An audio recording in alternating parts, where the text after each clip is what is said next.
ब्रह्मा आदि देवताओं का कैलाश जाकर श्री महादेव जी को मनाना। श्री मैत्रेय जी कहते हैं, विदुर जी, इस प्रकार जब रुद्र के सेवकों ने समस्त देवताओं को हरा दिया और उनके संपूर्ण अंग प्रत्यंग भूत प्रेतों के त्रिशूल, पटीस, खड्ग, गदा, परीक और मुद्गर आदि आयुधों से छिन्न भिन्न हो गए, तब वे ऋत्विज सदस्यों के सहित बहुत ही डरकर ब्रह्मा जी के पास पहुँचे और प्रणाम करके उन्हें सारा वृत्तांत कह सुनाया। भगवान ब्रह्मा जी और सर्वांतर्यामी श्री नारायण पहले से ही इस भावी उत्पात को जानते थे, इसी से वे दक्ष के यज्ञ में नहीं गए थे।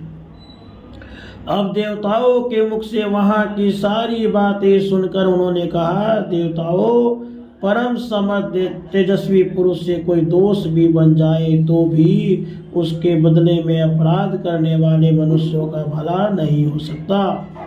फिर तुम लोगों ने तो यज्ञ में भगवान शंकर का प्राप्य भाग न देकर उनका बड़ा भारी अपराध किया है, परंतु शंकर जी बहुत शीघ्र प्रसन्न होने वाले हैं, इसलिए तुम लोग शुद्ध हृदय से उनके पैर पकड़कर उन्हें प्रसन्न करो, उनसे क्षमा मांगो।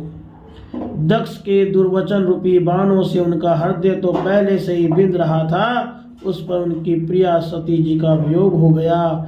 इसलिए यदि तुम लोग चाहते हो कि वह यज्ञ फिर से आरंभ होकर पूर्ण हो, तो पहले जल्दी जाकर उनसे अपने अपराधों के लिए क्षमा मांगो, नहीं तो उनके कुपित होने पर लोकपालों के सहित इस समस्त लोगों को भी बचना असंभव है। देवताओं से इस प्रकार कहकर ब्रह्मा जी उनको, प्रजापतियों को और पितरों को साथ ले अपने लोक से पर्वत श्रेष्ठ कैलाश को गए, जो भगवान शंकर जी का प्रिय धाम है। श्री ब्रह्मा जी ने कहा, देव, मैं जानता हूँ आप संपूर्ण जगत के स्वामी हैं, क्योंकि विश्व की योनि, शक्ति और उसके बीच से परे जो एक रस पर ब्रह्म है वह आप ही हैं। भगवान, आप मकड़ी के समान ही अपने स्वरूप भूत शिव शक्ति के रूप में क्रीड़ा करते हुए लीला से ही संसार की रचना, पालन और संहार करते रहते हैं। आपने ही धर्म और अर्थ की प्राप्ति कराने वाले वेद की रक्षा के लिए दक्ष को निमित्त बनाकर यज्ञ को प्रकट किया है।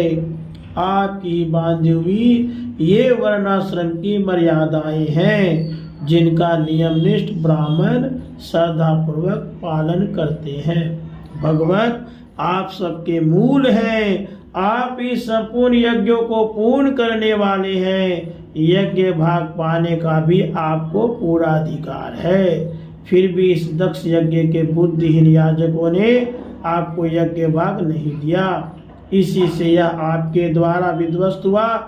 अब आप इस अपूर्ण यज्ञ को पुनरुद्धार करने की कृपा करें। प्रभु, ऐसा कीजिए जिससे यजमान दक्ष फिर भी जी उठे, भक्त देवता को नेत्र मिल जाए, भृगु जी के दाढ़ी मूछ आ जाए और पूषा के पहले के समान दांत निकल आए।